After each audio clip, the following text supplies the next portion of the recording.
స్నేహితులతో కలిసి విహారయాత్రకు వెళ్లిన ఓ యువతికి చేదు అనుభవం ఎదురైంది. క్లైమేట్ను ఆస్వాదిస్తూ రోడ్డుపై పిచ్చాపాటి మాట్లాడుకుంటున్న తరుణంలో ఓ ఆటో డ్రైవర్ అకస్మాత్తుగా పరిగెత్తుకొచ్చి ఆమెకు ముద్దు పెట్టాడు. ఆపై క్షణాల్లో అక్కడి నుంచి పరారయ్యాడు. ఊహించని ఈ ఘటనకు నిర్ఘాంతపోయిన యువతి పోలీసులను ఆశ్రయించడంతో ఈ విషయం వెలుగులోకి వచ్చింది. వివరాల్లోకి వెళ్తే హైదరాబాద్కు చెందిన యువతి చెన్నైలోని ఎలక్ట్రానిక్ సంస్థలో పనిచేస్తున్నారు. ఇటీవల స్నేహితులతో కలిసి ఆమె పుదుచ్చేరికి వెళ్లారు. అక్కడ ఓ హోటల్లో రూమ్ తీసుకొని పలు ప్రాంతాలు తిలకించారు. ఈ క్రమంలోనే హోటల్కు సమీపంలో అన్నసలై ప్రాంతంలో నిలబడి స్నేహితులతో యువతి మాట్లాడుతుండగా కొంచెం దూరంలో ఉన్న ఆటో డ్రైవర్ హఠాత్తుగా యువతిని ముద్దు పెట్టి కౌగిలించుకున్నాడు.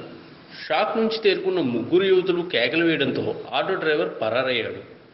ఆటో నెంబర్ నోట్ చేసుకున్న ముగ్గురు యువతులు నేరుగా ఉదయాంజలై పోలీస్ స్టేషన్కు వెళ్లి ఫిర్యాదు చేశారు.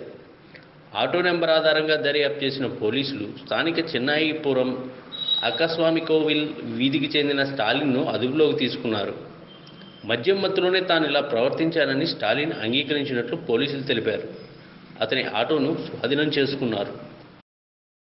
ఈ వీడియోపై మీ విలువైన కామెంట్స్ ని మాతో షేర్ చేసుకోండి. అండ్ ఇంకో విషయం, సబ్స్క్రైబ్ చేయడం మర్చిపోకండి.